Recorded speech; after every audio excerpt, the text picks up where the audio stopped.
Di balik gemerlap pembangunan mega proyek Pantai Indah Kapuk 2 atau PIK 2 di pesisir utara Banten, tersimpan sebuah cerita yang rumit tentang konflik, harapan, dan perubahan.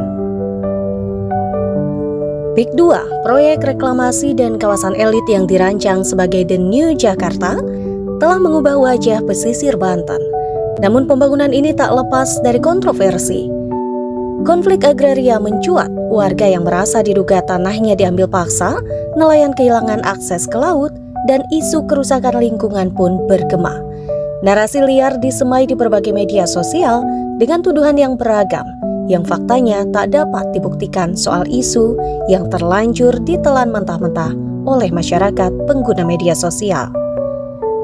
Pernyataan sarkasme, provokatif, hingga berbagai nada minor bahkan menuduh pihak yang mendukung investasi sebagai sebuah kejahatan telah memunculkan benih-benih perpecahan antar warga Banten.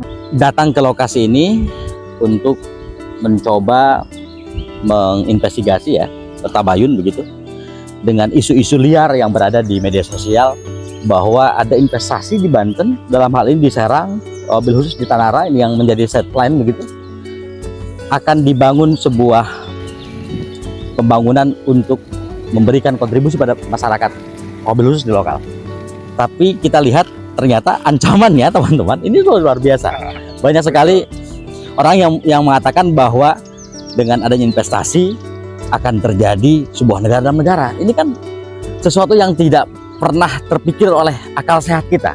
Bagaimana kemudian negara berkedaulatan tiba-tiba akhirnya dicaplok oleh negara lain? Itu akan ada perlawanan dari kita semua. Apalagi Presiden Republik Indonesia Pak Prabowo kan punya integritas soal itu. Kenapa kemudian kami bertiga ini membuat sebuah gagasan untuk memulihkan Banten?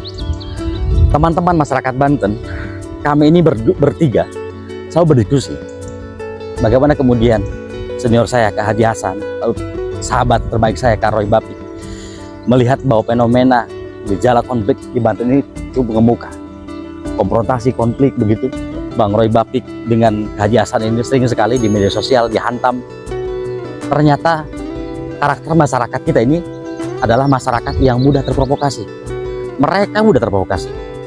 Pernah terjadi hantaman kepada teman-teman?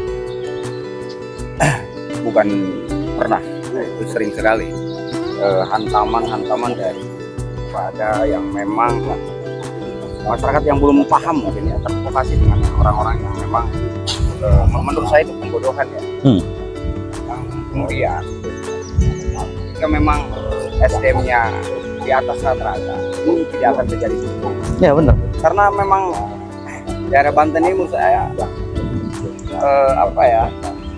udah seharusnya investasi masuk ke daerah Banten.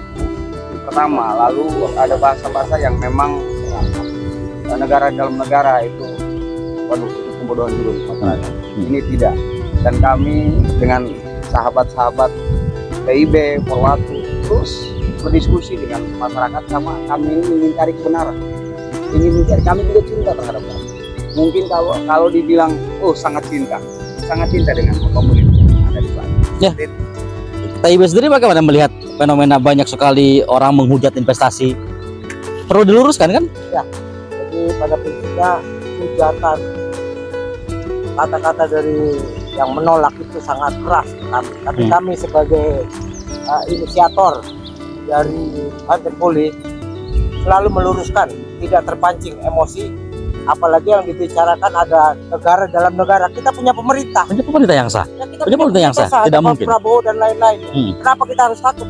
Tapi tidak menuju untuk perang. Kami ingin mendamaikan bahwa investasi PIK 2 itu harus berjalan dengan baik dan Banten harus sejahtera dengan rakyat-rakyatnya. Setuju? Setuju. Kawan-kawan begini, bisa dilihat di belakang saya, teman-teman, di tempat ini kami akan mengadakan aktivitas yang disebut dengan deklarasi, sebuah pengungkapan kebenaran bahwa konflik itu harus segera diredam. Tidak boleh orang Banten dipecah belah. Kami tidak ikhlas kalau ada orang Banten yang dipecah belah. Maka kami menginisiasi ini, mengundang seluruh warga lokal khususnya dan kawan-kawan ormas di berbagai penjuru di Provinsi Banten untuk hadir ikut serta melakukan dukungan terhadap investasi.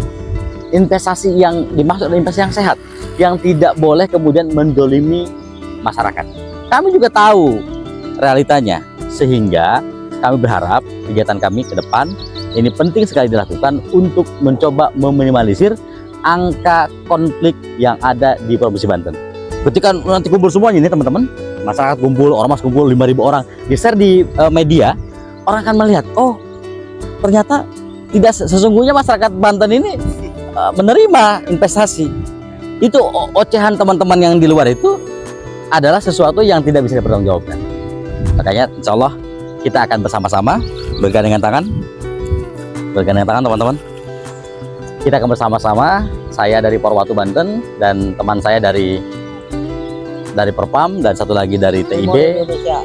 Kami siap sukseskan Banten pulih dalam deklarasi pemulihan Banten di Provinsi Banten, khususnya di Kabupaten Serang. Siap.